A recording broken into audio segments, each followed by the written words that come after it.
Главные события четверга, 5 октября, в материалах наших корреспондентов. Это итоги дня в студии Петр Васильев. Здравствуйте. Вот основные темы выпуска. Не просто труд, но самое настоящее призвание. Сегодня в России отмечается День учителя. В честь профессионального праздника лучшим в своей сфере якутянам вручили высокие награды. Лучшая защита – вакцинация. В Якутии продолжается прививочная кампания от гриппа ОРВИ. В наличии имеется сразу несколько современных вакцин. Организация волонтеров «Боевые шелкопряды» осваивает новые методы плетения и изготовления маскировочных сетей. Теперь в дело включается наука.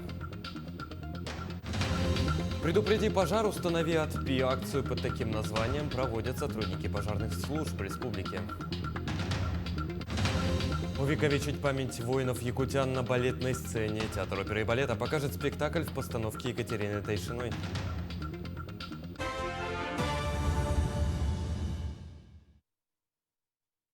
Президент России Владимир Путин поздравил учителей с профессиональным праздником и пообещал расширить меры поддержки педагогов.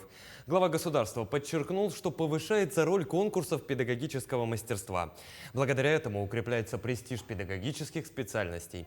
Путин пожелал учителям здоровья и благополучия. Он уверен, что успехи и победы учеников на многие годы вперед определят будущее страны. Мы последовательно создаем современную образовательную среду и для учеников, и для педагогов. С участием самих учителей обновляются учебники и образовательные программы. Мы продолжим активно строить школы, ремонтировать уже существующие школьные здания. А это в том числе более комфортные условия работы и для самих преподавателей. И мы обязательно будем расширять меры поддержки учителей. Хочу еще раз пожелать вам здоровья, счастья, благополучия и, конечно, профессиональных успехов. Глава Якутии поздравил якутян с Днем учителя. Айсен Николаев отметил, что 23-й год объявлен указом президента Российской Федерации годом педагога и наставника. Как подчеркнул Айсен Николаев, хорошее образование держится на людях, которые бесконечно преданы своей благородной профессии, по-настоящему любят детей и полны мудрости и доброты. Благодаря реализации нацпроекта образования, инициированного президентом, в Якутии повсеместно строятся новые современные школы, проводится капитальный ремонт многих учебных учреждений.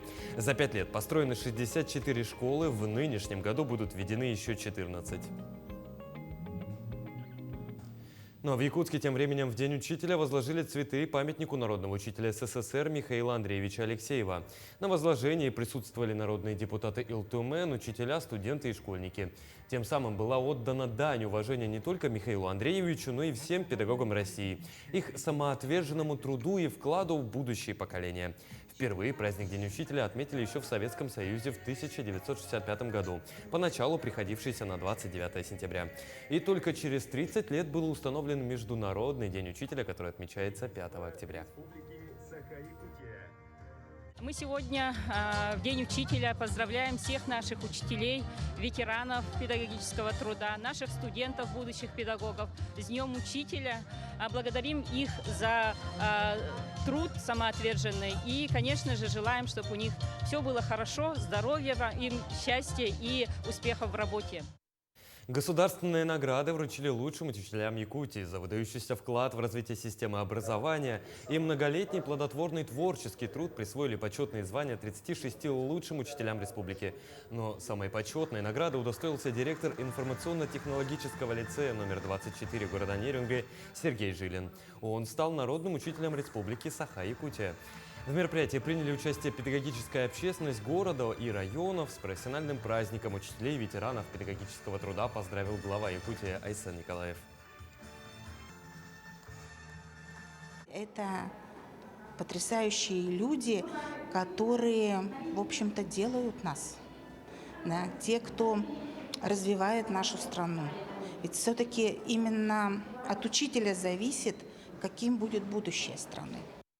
Учитель физики из Якутии Иван Дьяконов стал лауреатом конкурса «Учитель года России».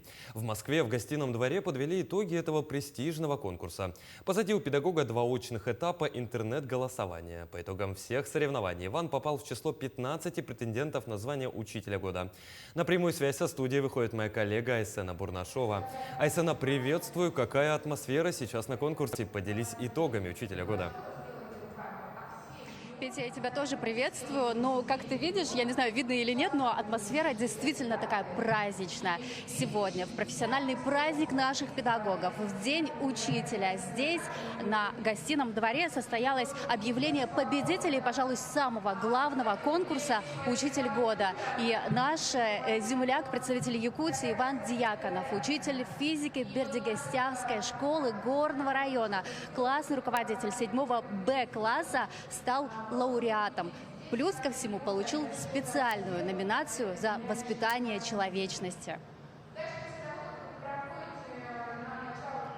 Ну, конечно же, у меня эмоции выше крыши.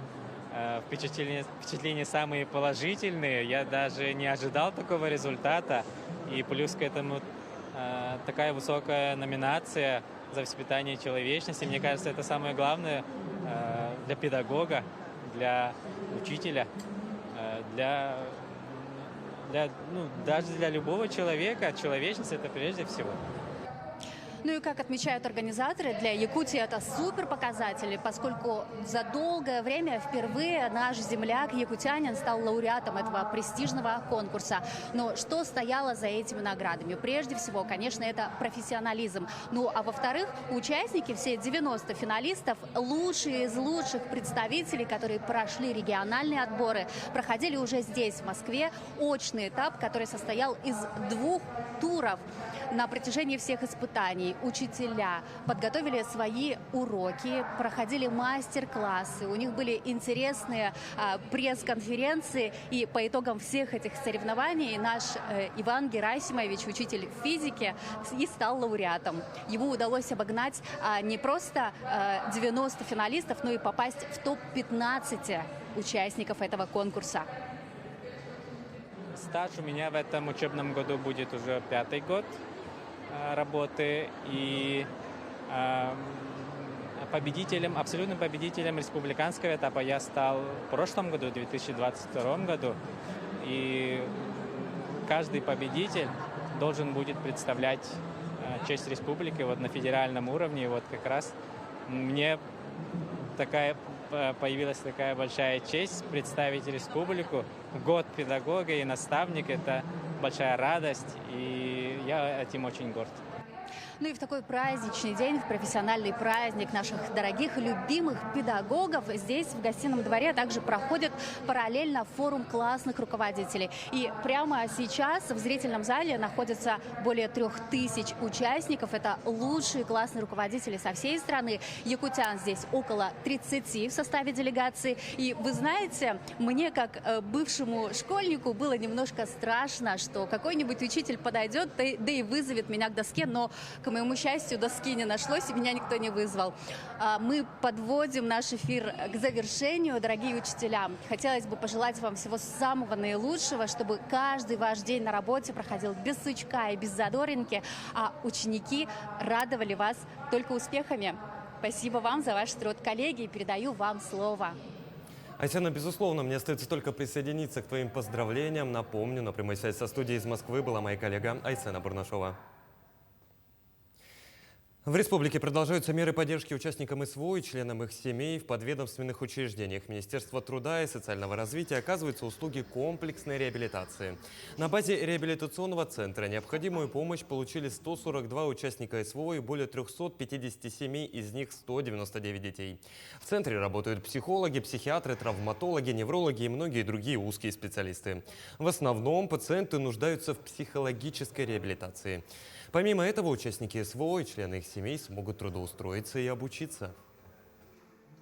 Комплексная реабилитация проводится на базе подведомственных учреждений реабилитационных центров Министерства труда и социального развития. Они расположены у нас в городе Якутске, в городе Нерюнгри, в Алекминском районе, в Нюрбинском районе, а также на базе комплексных центров социальной защиты населения и труда в Амкинском районе, в Среднеколымском и Алекминском районах. Якутская городская больница номер 3 продолжает бесплатную вакцинацию граждан против гриппа и ОРВИ. Вакцинация проводится отечественной вакциной с актуальными штаммами. О том, какие виды прививок имеются, кому они предназначены, а также как записаться на прием, расскажет Марферина Алексеева. Прием граждан проводится в специально оборудованном кабинете номер 414. Перед вакцинацией врач-терапевт проводит консультацию и осмотр пациента. И только после этого граждане получают допуск на прививку. Противопоказанием к вакцинации против гриппа являются острые инфекционные заболевания, обострение хронических заболеваний, аллергия к компонентам вакцинации от гриппа – это куриный белок. Но все равно предварительно у нас делается осмотр терапевта. После вакцинации нельзя мыться в течение 3 дней, избегать переохлаждения и не употреблять алкоголь. Вакцинация проводится такими препаратами, как Ультрикс и Совигрипп. Ультрикс – это новая ультрасовременная вакцина для профилактики гриппа. Принципиальным отличием этой вакцины является 4-валентность, то есть в состав включены поверхностные антигены 4 актуальных штаммов вируса гриппа, в отличие от ее предшественников, которые включали в себя компоненты только 3. Ультрикс он ставится людям старше 60 лет, также людям, у которых есть хронические заболевания, беременным женщинам и так далее. Также помимо прививочного кабинета работают бригады выездные. Они выезжают людям, которые лежачие, инвалиды и так далее. Получить бесплатную прививку может каждый горожанин, несмотря на то, прикреплен он к поликлинике или нет, а также жители сел Хатасы и Табаги. На сегодняшний день привилось более 14 тысяч граждан. Всего в плане привить 24 тысячи человек. Как отмечают врачи больницы, на сегодняшний день в Якутске уровень заболеваемости гриппом и ОРВИ умеренный. Никаких таких изменений, вспышек пока не наблюдается. Стабильно все стоит. Сейчас, наоборот, людей стало чуть поменьше, так как все уже привились с конца августа до сентября, уже был большой поток людей. Записаться на вакцинацию можно, позвонив на номер 122, либо по живой очереди. В будни прием ведется с 8 до 20 часов, в субботу с 9 до 15. Марфелина Алексеева, Иван Саркаумов, Якутск. 4 самосвала и 1 экскаватор задействовали для вывоза загрязненного грунта и камней с берега реки Ирелях в Мирнинском районе. Там 2 октября произошел разлив нефтепродуктов в результате опрокидывания бензовоза. Для очищения применяют специальный сорбент, также проводят работы по прокладке дополнительной канавы для недопущения смыва предполагаемых остатков нефтепродуктов в водный объект. Отмечается, что установленные боны для ограничения распространения загрязнения задержали радужную пленку на расстоянии 400 метров от места разлива. Ситуация находится на постоянном контроле Минэкологии Якутии.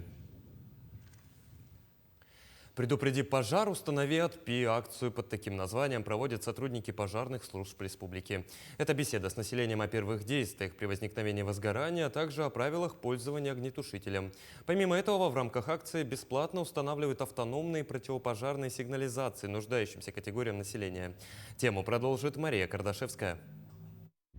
Семья Федоровых живет в 2-этажном деревянном доме в микрорайоне Даниловка села Хатасы. В семье 5 детей, из которых 2 уже студенты и живут отдельно. 3 младших живут с родителями. В доме 2 вида отопления. По словам хозяйки, ее домочадцы знают правила пожарной безопасности, а в гараже есть огнетушители и песок. Мы построили дом в 2016 году. В теплое время включаем электротен, а зимой отапливаем печку. Печка находится в гараже, и все время надо быть дома. Детям рассказываем всегда о пожарной безопасности. Дети знают, как пользоваться электроприбором. Однако огнетушители не панацея. Сотрудники противопожарных служб поставили в доме Федоровых автономный дымовой пожарный извещатель, который очень прост, но надежен в эксплуатации. Установка проста, на 2 самореза, батарейка крона идет. Вот так включается. Батарейка идет на 6 месяцев или на год. Вот так звучит, когда уже батарейка заканчивается, чтобы идет предупреждение о том, что батарейка заканчивается, и чтобы люди вовремя заменили ее. Бесспорное преимущество этого прибора в том, что он разбудит хозяев, если пожар начнется ночью. Ведь дым поднимается в первую очередь к потолку, где извещатель тут же уловит задымление и отреагирует, давая людям возможность выбраться из помещения до его полного задымления. Можно установить на потолке, можно на стене. Но обычно мы стараемся устанавливать, где возможные пожары. Это и котельные и кухня. Этот прибор самый эффективный, лучше, чем данный вещатель на сегодняшний день человечество не придумало. Акция «Предупреди пожар, установи АДПИ» проводится в республике с 2021 года. Многодетным и малоимущим семьям, а также ветеранам бесплатно устанавливаются автономные дымовые пожарные извещатели. В добром деле принимают участие не только противопожарные службы региона, но и сотрудники администраций. За неполные 2 года установлено уже более 5000 АДПИ старого образца и свыше 3000 приборов с GSM-модулем, способным передавать сигнал на телефон. Мария Кардашевская, Екатерина Мосова, Павел Пахомов, Хатасы. Якутские волонтеры продолжают оказывать помощь бойцам, находящимся в зоне специальной военной операции. Группа «Боевые шелкопряды» изготавливает маскировочные сети для техники и блиндажей. Техника плетения постоянно модернизируется, а недавно к изготовлению индивидуальных маскировочных сетей начал применяться и научный подход. Подробности расскажет Александр Хавренко. За время своего существования организация волонтеров «Боевые шелкопряды» изготовила и отправила в зону СВО более 1000 маскировочных сетей. Сначала сети плели из любой доступной ткани, позже стали отдавать предпочтение камуфляжу и цвету хаки. Сейчас же в качестве эксперимента шелкопряды делают индивидуальные сети, способные скрыть бойца не только от оптического наблюдения, но и от дронов и прицелов, оборудованных тепловизорами. Для этого сети дополняют изготовленными из ткани защитными экранами и пластиковыми бутылками. Таким образом, у нас между бойцом и маскировочной сетью, любой конструкции причем, возникает воздушная прослойка. Таким образом, нет непосредственного взаимодействия человеческого тела и любого защитного элемента. Таким образом, мы как раз уменьшаем так называемую тепловую сигнатуру и решаем задачи видимости нашего бойца. Кроме того, боевые шелкопряды изготавливают обереги харысхалы, которые кладут в комплект с каждой сетью. А недавно наладили производство стелек для обуви из конского волоса методом валяния по технологии предков. В условиях наступающей зимы подобные стельки пригодятся на фронте. Стельки, они очень теплые и сохраняют тепло, и они очень сухие. Они никогда не бывают мокрыми. На ночь, конечно, снимают с обуви и ложат рядом. И утром встают, и опять уже можно ложить и носить целый день. Они даже не только теплые, они лечебные. Боевые шелкопряды рады любой помощи, от рыболовных сетей до отрезов камуфляжной или цвета хаки тканей. И любого желающего они готовы принять в свои ряды и вместе делать то, что способно спасти жизни наших ребят на фронте. Александр Хавренко, Георгий Григорьев, Якутск. На 100 000 рублей увеличились единовременные выплаты по социальному контракту. Необходимые для этого изменения были внесены в государственную программу «Социальная поддержка граждан». Документ вступил в силу с 1 июля этого года. Сейчас лимит финансовой поддержки на открытие своего дела и развитие личного подсобного хозяйства составляет 350 и 200 тысяч рублей. Эти средства можно направить на обучение, приобретение материально-производственных запасов или на аренду помещения.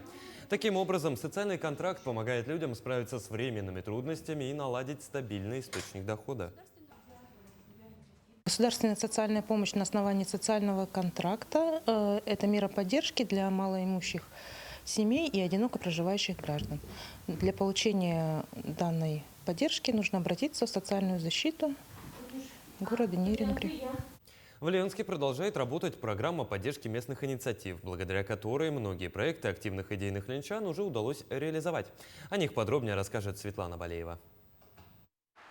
За последние несколько лет благодаря программе в Ленск были привлечены финансовые средства. Сумма немалая – 8 миллионов рублей. Все они выделены на проект ленчан. Мы делали детские площадки, и освещение наших улиц, и благоустройство, водоотведение. То есть уже данная программа у нас работает. До вчерашнего дня в Ленске проходило очередное голосование за новые инициативы горожан. Так, по итогам предварительного выбора на публичное обсуждение были представлены 3 проекта. Это расширение приюта для собак, площадка для выгула собак и инициатива молодежи «Раскрась остановку руками детей». У нас есть инициативные люди, которые выдвигают свои идеи, свои проекты.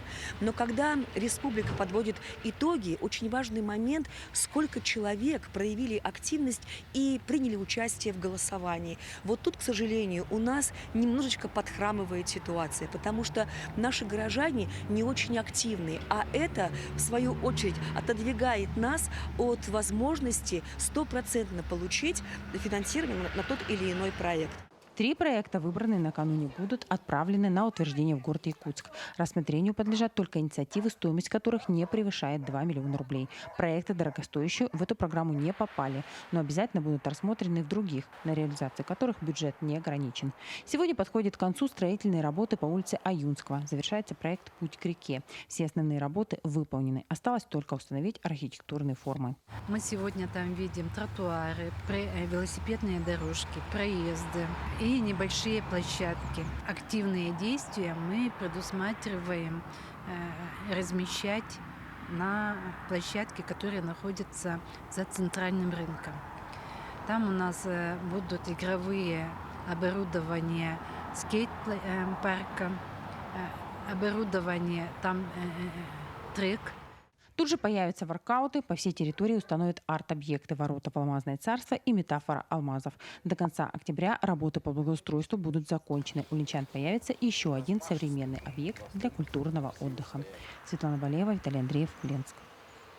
Нюрбинский передвижной театр покажет 7 октября в историческом музее «Россия. Моя история» иммерсивный спектакль «Гроза». Постановка приурочена к 200-летию Александра Островского. Зрители отправятся в удивительное приключение, где нет привычного зрительного зала и четвертой стены. Гости увидят события изнутри и получат большие непередаваемые эмоции. Иммерсивный спектакль охватит все пространство. Зрители окажутся в городе Калинове, где для горожан и гостей будет знаменательный день – День открытого города.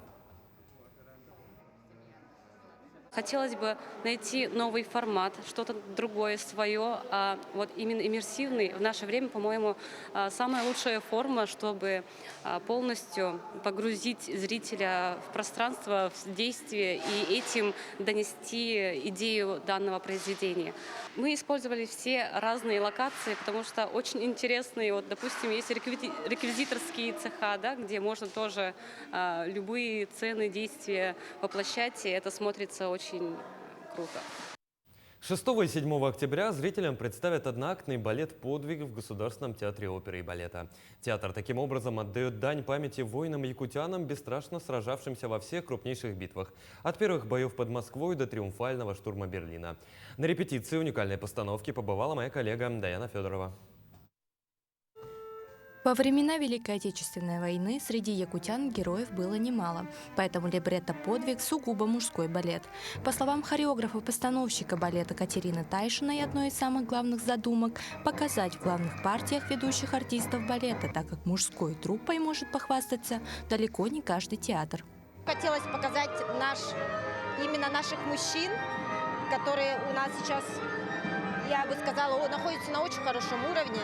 Попросила в либретто добавить не одного ведущего, а чтобы их было 5 героев. И тем самым это большая работа для наших солистов. И они растут на таких балетах, когда чем больше принимают участие именно в ведущих сольных партиях, тем сильнее они становятся. В балете «Подвиг» декорации по минимуму, костюмы, оружие и видеоконтент, который усилит восприятие. Такая задумка не случайна, ведь в главных ролях воины-якутяне. Я исполняю партию снайпера Алексея. В этой партии я сам из деревни, я бывший охотник. Вот, и эти навыки для меня очень пригодились именно во время войны.